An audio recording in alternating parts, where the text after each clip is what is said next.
I now give the floor to His Excellency Mr. Alpha Bari, Minister for Foreign Affairs and Cooperation of Burkina Faso.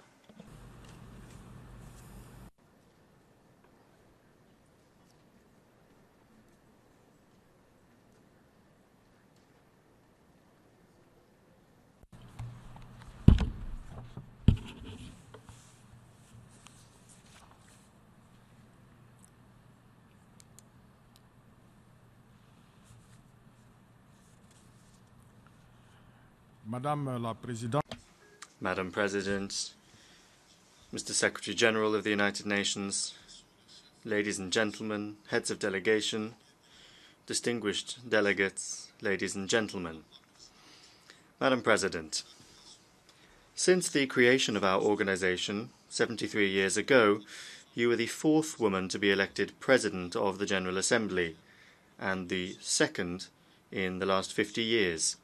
Your election should be particularly welcomed, and that is why, on behalf of His Excellency Mr. Roch-Marc Christian Kaboré, the President of Burkina Faso, who I have the honor of representing here, on behalf of my delegation and on my own behalf, I would very much like to warmly and sincerely congratulate you. Burkina Faso, the Vice President of this General Assembly, shall spare no effort alongside you to ensure the success of our work. To the Secretary General, Mr. Antonio Guterres, who we have seen hard at work since he took office, I would like to restate Burkina Faso's support for his commitment and determination to bring about important, ambitious reforms to ensure a more effective United Nations. Before I continue, allow me to spare a thought for the people of Indonesia, brothers, sisters, and friends who have just been sorely tested this very day by an earthquake and a tsunami. On behalf of His Excellency Mr. Roch-Marc Christian Kaboré, President of Burkina Faso, I would like to express my sincere condolences and the heartfelt compassion of the government and people of Burkina Faso to the families and the victims, and to wish a swift recovery to the many people injured. Madam President, ladies and gentlemen, heads of delegation, my country, Burkina Faso, is tirelessly continuing its efforts to strengthen democracy and build the rule of law through many measures, which include the finalization of the first draft of the new constitution and, on the 30th of July 2018, the revision of the law on the electoral code. Referendums are also planned during 2019. The future constitution, the draft of which was produced within a framework of consensus, plans to strengthen human rights and public freedoms by taking into account other new rights such as land access for all, access to clean drinking water, the right to employment, the abolition of the death penalty, and yet more provisions are planned to introduce balance into the allocation of power. What's more, the process of revising the electoral code will open the way for Burkina Faso's citizens overseas to vote, and this will allow them to participate in the 2020 presidential elections for the first time in the history of our country. In parallel, many other reforms have been launched to improve political and economic governance, as well as to modernize the administration, clean up the public finances, strengthen the independence of the judiciary, and also to strengthen human rights. On the economic front, in spite of a difficult security and social situation, Burkina Faso's growth rate is 6.7%. This result was achieved through cleaning up the public finances, as well as through reforms to improve tax revenues and growth projects within the framework of the National Economic and Social Development Plan. The fruits of this growth have been redistributed through infrastructure projects and the adoption of social measures for the least well-off strata of society, including women and girls. The policy of free healthcare has made it possible to substantially improve care for pregnant women and children under the age of 5. This policy will be continued with the rollout of the universal health insurance system, which will gradually allow us to expand coverage to all of the citizens of Burkina Faso. When it comes to improving access to clean drinking water, substantial efforts have been made for populations in rural and urban areas. Equally, the ad hoc program for job creation for young people and women aims to promote access to jobs and the acquisition of professional and vocational skills by young people and women, so as to open up opportunities for them to be integrated into the labour market in the long term. What's more, the integrated program for the empowerment of women aims to strengthen their production capacities and heighten their participation in the economic and social development of Burkina Faso by 2020. Madam President, Burkina Faso remains extremely worried by insecurity and the terrorist attacks that it has faced for the last 3 years. Once limited to the north of the country, the terrorist threat has spread steadily into other regions, notably the southwest and the east, which border on Côte d'Ivoire and Ghana on the one hand, and with Niger, Benin, and Togo on the other.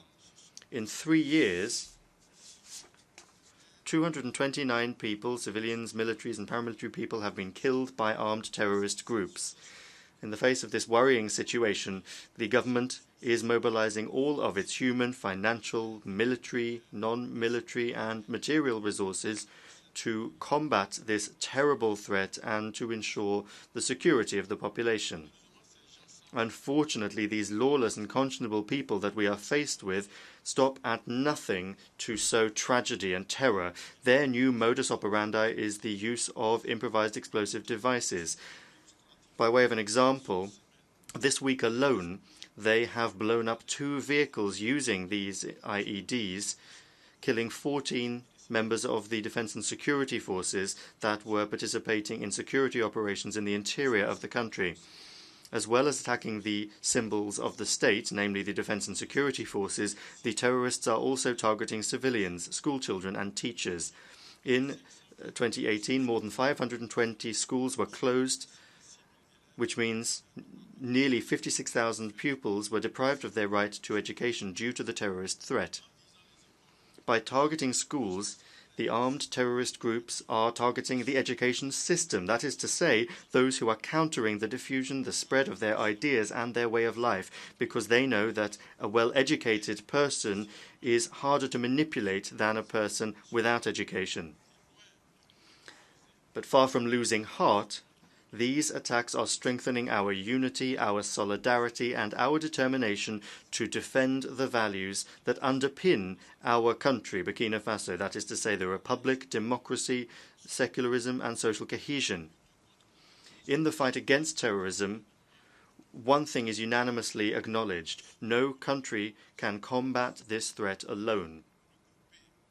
And even together, as the countries of the Sahel have done, coming together to pool their efforts, it remains the case that our countries absolutely need the support of the international community to make the joint force of the G5 Sahel operational. In addition to the countries directly affected by this terrible phenomenon, the fight against terrorism is a question of a need for international peace and security. Indeed, through its resolution of the 19th of December 2017, declaring the 21st of August the International Day commemorating the victims of terrorism, the General Assembly reiterated its unstinting will to strengthen international cooperation to prevent and combat terrorism in all its forms and in all its manifestations. Burkina Faso, in this respect, calls upon the United Nations Security Council to place the G5 Sahel force under a mandate stemming from Chapter 7 of the United Nations Charter to ensure that it has long-term multilateral financing. I would also like to take this opportunity to recall that through its resolutions 2320 of 2016 and 2378 of 2017, the Security Council has already expressed its intention to take specific measures to establish the principles under which African Union peace operations authorized by the United Nations Security Council should be financed through UN-assessed contributions, with decisions on the financing of specific missions to be taken on a case-by-case basis. Madam President, your predecessor, President Lajčák reminded us here on the 19th of September 2017 that peace and conflict prevention must be at the heart of all of the United Nations activities, and that in the charter of our organization, the word war features only 5 times, whereas the word peace features 47 times. Thus, under Resolutions 7262 of the General Assembly and 2282 of the Security Council, both adopted on the 27th of April 2016, the high-level meeting on peace building and sustaining peace, organized on the 24th and 25th of April 2018, placed particular emphasis on prevention.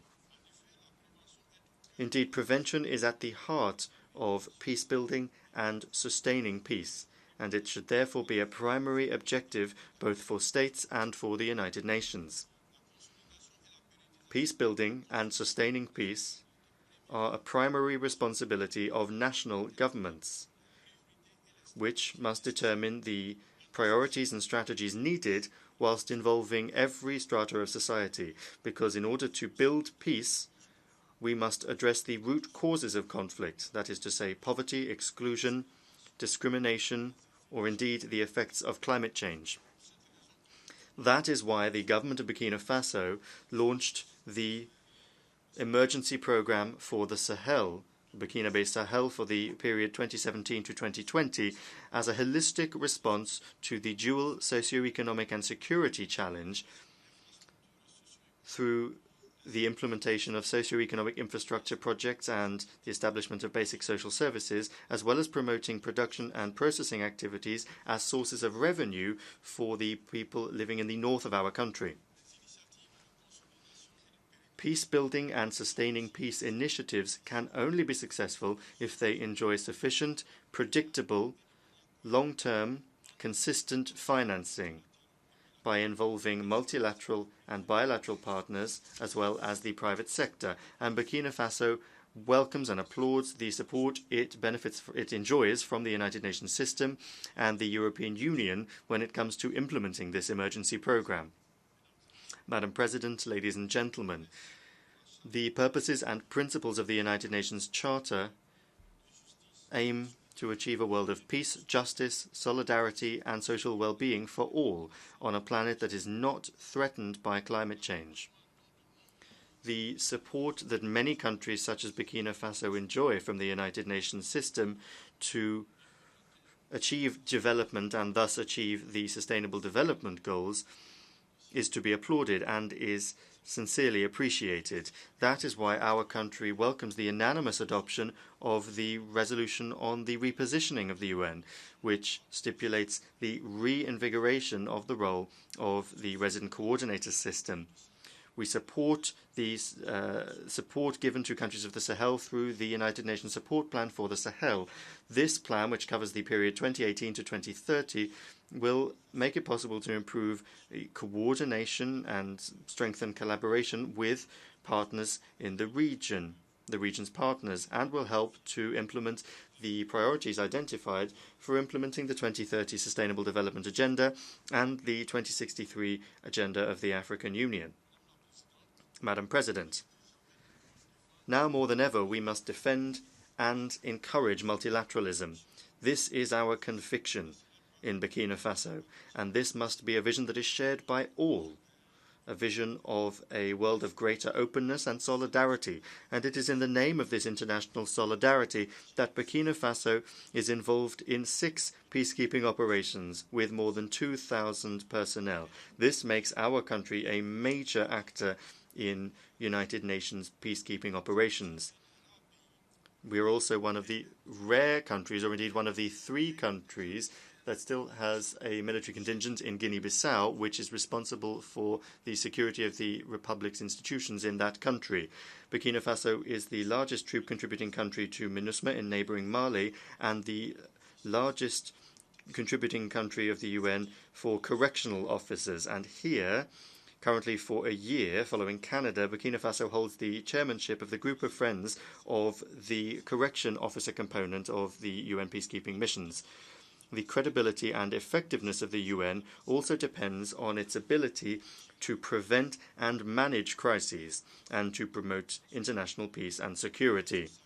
And so Burkina Faso welcomes the management reform and the reform of the peace and security pillar, which should allow the UN to effectively carry out its mission of peace and social progress. This is lasting social progress for citizens of the entire world. Burkina Faso applauds the Action for Peacekeeping A4P initiative of the United Nations Secretary General, as well as the organization of a high-level meeting on this initiative during this session. The declaration that was adopted highlights the achievements of peacekeeping operations and allows us to reaffirm our shared commitments on the subject of the most pressing challenges. Madam President, peace, security, democracy, respect for human rights and development are intrinsically linked, and so we must work to ensure that all countries in crisis return to peace. That is why Burkina Faso congratulates the government and people of Mali on having successfully organized presidential elections in spite of the context of the terrorist threat, and calls upon the Malian political class to present a united front against this enemy, which must be combated with every ounce of strength. The peace agreement between the political leaders of South Sudan should also be applauded. On the subject of Western Sahara, Burkina Faso welcomes the announcement of the resumption of negotiations before the end of the year. Turning to the Israeli-Palestinian conflict, which continues to be a true concern, Burkina Faso remains convinced that it can only be solved in a political, peaceful, just and equitable way on the basis of the existence of two states living side by side within secure and recognized borders.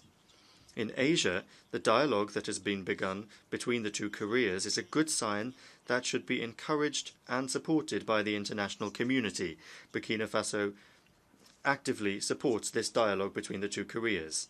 On the subject of the economic, financial and trade embargo of Cuba, Burkina Faso calls for it to be completely lifted. Madam President, the proliferation of small arms and light weapons is a threat to peace and security in several regions of the world. This is also an obstacle to achieving the Sustainable Development Goals.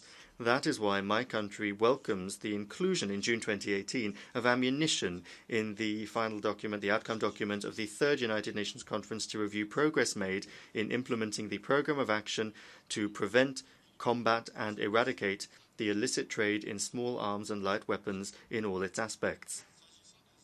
On the subject of weapons of mass destruction, my country condemns the resurgence of the use of chemical weapons in recent years. We call for general and complete disarmament of all weapons of mass destruction. Madam President, humanitarian questions are vitally important today given the ever-growing number of refugees and migrants around the world. That is why Burkina Faso welcomes the inclusive negotiating process that led to the consensus-based texts for the adoption of the Global Compact on Safe, Orderly and Regular Migration. The international conference to adopt this will take place on African soil in Marrakesh, Morocco, on the 10th and 11th of December.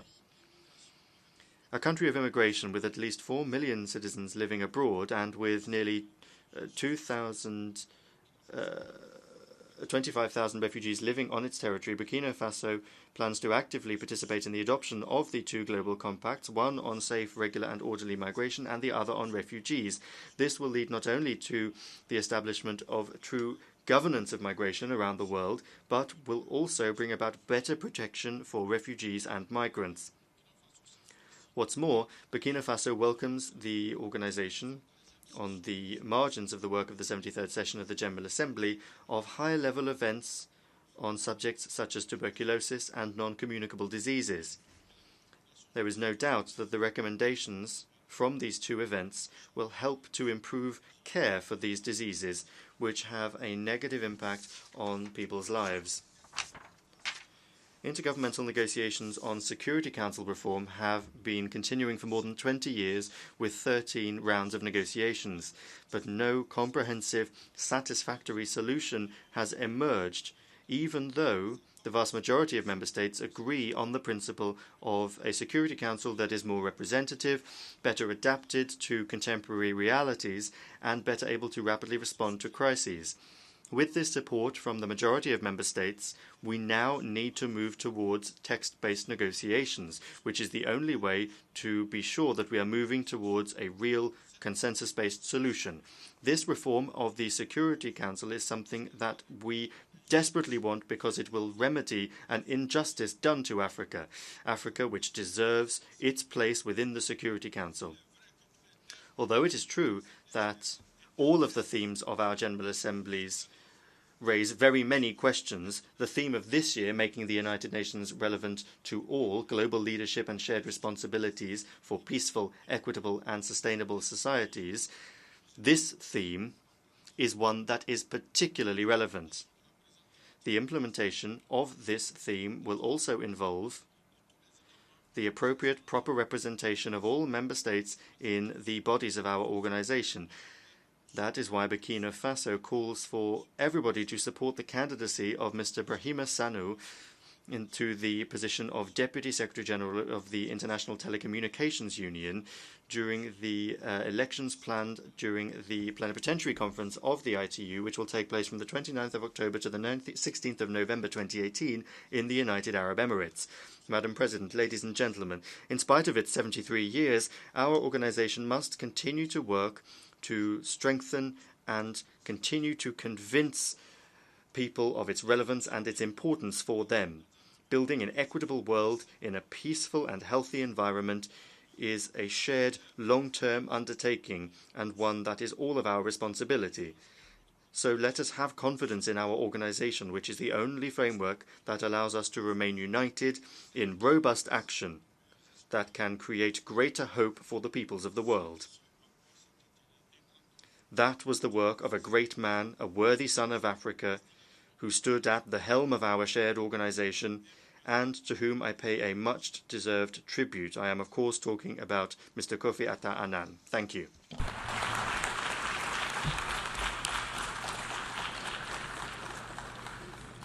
Je remercie le ministre des Affaires étrangères. I thank the Minister for Foreign Affairs and Cooperation of Burkina Faso for his statement. Two delegations have asked to